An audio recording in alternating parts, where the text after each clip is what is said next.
അവർക്ക് വാങ്ങി തരാം. അപ്പോ ഇതൊക്കെയാണ് സ്ഥിതിഗതികൾ.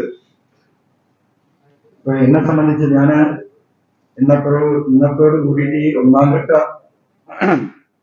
എന്റെ ഈ ഓപ്പറേഷന്റെ ഇത്തരത്തിലുള്ള വെളിപ്പെടുത്തലുകൾ ഞാനിപ്പോ തൽക്കാലം ഇവിടെ നിർത്തുകയാണ്. ബഹുമാനപ്പെട്ട മുഖ്യമന്ത്രിയെ നാളെ പോയി കാണണം എന്നാണ് ആഗ്രഹിക്കുന്നത്. ഈ പറഞ്ഞ കാര്യങ്ങൾ മുഴുവനും വിശദീകരിച്ചുകൊണ്ട് ബഹുമാനപ്പെട്ട മുഖ്യമന്ത്രിക്ക് പരാതി കൊടുത്ത് കേരളത്തിലെ നല്ല IPS ഓഫീസർമാർ ഏത് കേസും കണ്ടെത്താൻ കഴിയുന്ന IPS അല്ലാത്ത IPS ലഭിക്കാത്ത നല്ല മിടുക്കന്മാരായ സത്യസന്ധരായ ഒരു കാലിച്ചായ പോലും ഒരാളോടും വാങ്ങി കുടിക്കാതെ ഈ സേനയിലേക്ക് കടന്നു വരുമ്പോൾ അവരെടുത്ത സത്യപ്രതിജ്ഞ അതേപടി പാലിച്ച് ജീവിക്കുന്ന നല്ല നല്ല ഉദ്യോഗസ്ഥരുണ്ട്. ആ ഉദ്യോഗസ്ഥരുടെ ഒരു സ്പെഷ്യൽ ഇൻവെസ്റ്റിഗേഷൻ ടീം ഉണ്ടാക്കി വളരെ ഉന്നതനായ വിശ്വസ്തനായ ഒരു പോലീസ് ഓഫീസറുടെ നേതൃത്വത്തിൽ ബഹുമാനപ്പെട്ട മുഖ്യമന്ത്രിയോട് ഞാൻ അഭ്യർത്ഥിക്കാൻ പോകുന്നത് ഒരു റിട്ടയർഡ് ജഡ്ജിയെ ഈ കേസിന്റെ നിരീക്ഷണത്തിന് ഏർപ്പെടുത്താൻ കഴിയുമെങ്കിൽ അതുകൂടി സാധ്യമാക്കിക്കൊണ്ട് ഈ കേസുകൾ പരിശോധിക്കപ്പെടേണ്ടതുണ്ട്. ഈ കൾപ്രിറ്റുകൾ ഈ സേനയിൽ നിന്ന് പുറത്തുപോയി അവർ ചെയ്ത കുറ്റത്തിന് ഇന്ത്യയിലെ ശിക്ഷാ നിയമങ്ങൾ എന്താണോ അതിന് വിധേയരാകേണ്ടതുണ്ട്. സത്യസന്ധമായും ഭയമില്ലാതെയും പ്രവർത്തിക്കാൻ കഴിയുന്ന ഒരവസ്ഥ പോലീസ് സേനയിൽ ഉണ്ടാക്കണം. ഇന്ന് യഥാർത്ഥത്തിൽ അതില്ല എന്ന് എനിക്ക് ബോധ്യമുണ്ട്. കാരണം ഇദ്ദേഹത്തെ പേടിയാണ്. അദ്ദേഹത്തിന്റെ ഏറ്റവും സുഹൃത്തായ സുജിദാസ് എന്നെ വെളിപ്പെടുത്തുന്നത് ടെററാണ്. അപ്പൊ അങ്ങനെയാണ് അദ്ദേഹം ഉദ്ദേശിച്ചത് നടത്തും.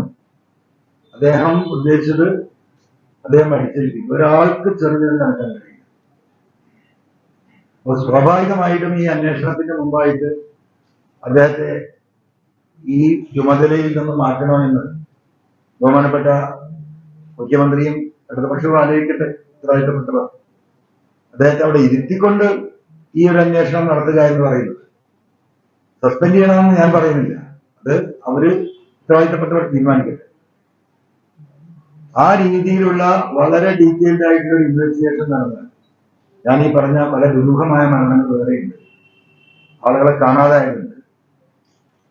അത്തരം കേസുകൾ പരാതി കൊടുത്ത എത്രയോ കേസുകൾ മുഖ്യമന്ത്രി ആഫീസിന്റെ കൊടുത്ത പരാതികൾ പലതുണ്ട്. ഇത്തരത്തിലുള്ള ദുരൂഹമായ കേസുകൾ ആ ആളുകളൊക്കെ പലരും വളരെ ഭംഗിയായിട്ടും പ്രശ്നത്തിലാണ്. അവർക്കൊന്നും നീതി കിട്ടിയില്ല എന്ന ഒരു ഫീലിംഗ് അവർക്കൊക്കെ ഉണ്ട്. അതൊക്കെ ഇവിടെ റെക്ടിഫൈ ചെയ്യേണ്ടതുണ്ട്.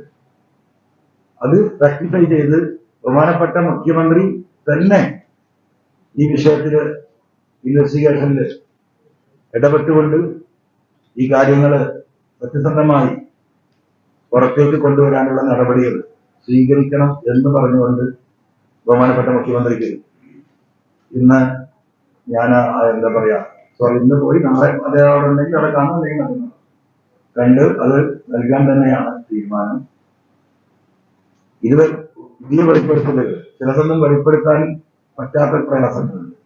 ചിലത് വെളിപ്പെടുത്തിയാൽ ഇനി വരാൻ പോകുന്ന ഇൻവെസ്റ്റിഗേഷൻ ടീമിന് ഈ പറയുന്ന പ്രതികൾ അതിലെ തെളിവ് നശിപ്പിക്കാൻ സാധ്യതകളുണ്ട്. നമുക്ക് പറയാൻ പുറത്തുവിടാൻ പ്രയാസമുണ്ട്. അത്തരത്തിലുള്ള ഒരു ഭാഗമുണ്ട്. അപ്പൊ സത്യസന്ധമായി ഇത് അന്വേഷിക്കാൻ ശേഷിയില്ല, പ്രാപ്തിയില്ല. മുഖം നോക്കാതെ നടപടി തന്റെ മനസാക്ഷിക്കനുസരിച്ച് സത്യസന്ധമായി പ്രവർത്തിക്കാൻ കഴിയുന്ന ബഹുമാന്യരായ നല്ല ഓഫീസർമാരുകളുണ്ട്. അതില് IPS റാങ്ക് തൊട്ട് താഴെ വരുന്ന സിവിൽ പോലീസ് ഓഫീസർമാരുടെ വരെയുടെയും ഈ കാര്യങ്ങളുണ്ട്. അപ്പൊ അത് അന്വേഷിക്കട്ടെ. പിന്നെ മറ്റൊരു കാര്യം കൂടി ഒന്നുകൂടി ഞാൻ നിങ്ങൾ ഓർമ്മപ്പെടുത്തുന്നത്, ഇദ്ദേഹം വെളിപ്പെടുത്തിയതിനപ്പുറം ഈ ഡാൻസർ ടീമിൽ നിന്ന് ഈ ഡാൻസർ ടീമാണല്ലോ ഈ സ്വർണ്ണം പിടിക്കുന്നത് പുറത്തിട്ട്. വേറെ കാര്യം, ഈ ഇടവണ്ണ മരണത്തില് ആദ്യം വീട്ടിൽ അൽസലാമ ഐ ഹോസ്പിറ്റൽ 21 ലക്ഷത്തോളം സന്തുഷ്ടരായ ഉപഭോക്താക്കളും 2 ലക്ഷത്തോളം തിമിര ശസ്ത്രക്രിയകളും പൂർത്തിയാക്കിയ മലബാറിലെ ഏക കണ്ണാശുപത്രി. ലോകോത്തര നിലവാരമുള്ള ചികിത്സാ സംവിധാനങ്ങൾ, എല്ലാ നേത്രരോഗ ചികിത്സാ സൗകര്യങ്ങളും വിദഗ്ധരായ ഡോക്ടർമാരുടെ മേൽനോട്ടത്തിൽ. Al Salama eye hospital, hospital road Perinthalmanna.